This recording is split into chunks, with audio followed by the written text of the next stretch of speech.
ഇന്ന് നമുക്ക് creamy roasted chicken kurma എങ്ങനെയാണ് ഉണ്ടാക്കുന്നത് നോക്കാം. അതിനുവേണ്ടി ഞാൻ 1 kg ചിക്കൻ കഴുകി വൃത്തിയാക്കി എടുത്ത് വെച്ചിട്ടുണ്ട്. ഇത് നമുക്ക് മാരിനേറ്റ് ചെയ്യാം. അതിന് വേണ്ടിയിട്ട് 2 table spoon cornflour, 1 teaspoon ginger garlic paste, 1/2 teaspoon turmeric powder, 1 teaspoon pepper powder, 1 teaspoon salt. ഇതിലേക്ക് 1 സ്പൂൺ തൈരും കൂടി ചേർത്ത് നന്നായിട്ട് മിക്സ് ചെയ്ത് വയ്ക്കുക.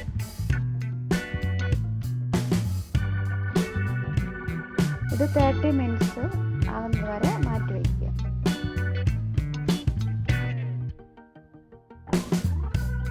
അരമണിക്കൂർ കഴിഞ്ഞിട്ടുണ്ട്. ഇനി നമുക്കിതൊന്ന് ഫ്രൈ ചെയ്തെടുക്കാം. മാരിനേറ്റ് ചെയ്ത് വെച്ചിരിക്കുന്ന ചിക്കൻ നമുക്ക് ഫ്രൈ ചെയ്തെടുക്കാം. അതിനായിട്ട് ഒരു പാൻ അടുപ്പത്ത് വെച്ച് അതിലേക്ക് ഓയിൽ ഒഴിച്ച് നമ്മൾ മാരിനേറ്റ് ചെയ്ത് വെച്ചിരിക്കുന്ന ചിക്കൻ ഇതിലേക്ക് ഇടുക. ഒരു 8-10 മിനിറ്റ് കഴിയുമ്പോഴത്തേക്ക് ഇത് നന്നായിട്ട് ഫ്രൈ ചെയ്ത് വരും. ഈ സമയം കൊണ്ട് നമുക്ക് ഇതിനാവശ്യമുള്ള ഗ്രേവി തയ്യാറാക്കാം. ഒരു പാൻ അടുപ്പത്ത് വെച്ച് എണ്ണ ഒഴിക്കുക. അതിലേക്ക് കുറച്ച് കടുകിടുക. ഞാനൊരു 4 മീഡിയം സൈസ് സവാള ചെറുതായിട്ട് അരിഞ്ഞെടുത്ത് വെച്ചിട്ടുണ്ട്. അത് ഇതിലേക്ക് ആഡ് ചെയ്യുന്നു.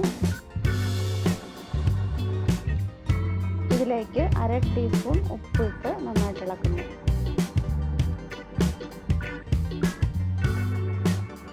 ഒരു 3 പച്ചമുളകും ഞാൻ കട്ട് ചെയ്ത് വെച്ചിട്ടുണ്ട്.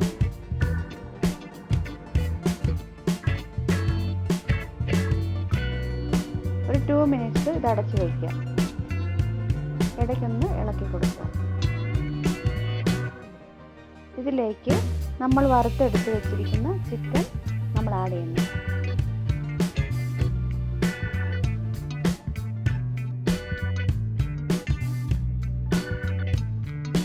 ചെറുതായിട്ടൊന്ന് ഇളക്കി കൊടുക്കുക. കുറച്ച് കറിവേപ്പില ഇട്ടിട്ട് നന്നായിട്ട് ഇളക്കുക. ഒരു തക്കാളിക്ക് ഞാനിവിടെ മീഡിയം സൈസിൽ കട്ട് ചെയ്ത് വെച്ചിട്ടുണ്ട്. അതും കൂടി ഇട്ട് നന്നായിട്ട് ഇളക്കി അടച്ചു വയ്ക്കുന്നു.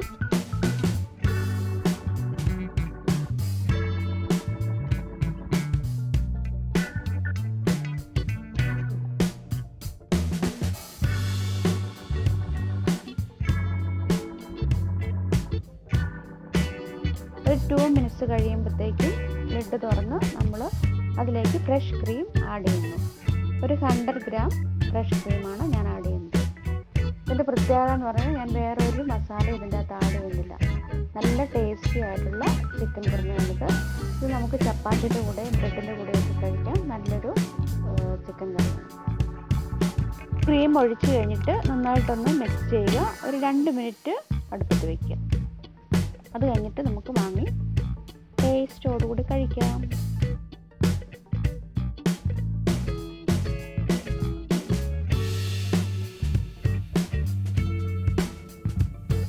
നമ്മുടെ ക്രീമി റോസ്റ്റഡ് ചിക്കൻ കുറുമ ഇവിടെ റെഡിയാണ്. എല്ലാവരും ഒന്ന് ട്രൈ ചെയ്ത് നോക്കുക. ഫീഡ്ബാക്ക്സ് കമൻറ്റ് ബോക്സിൽ അയച്ചു തരിക. Bye bye. Thank you.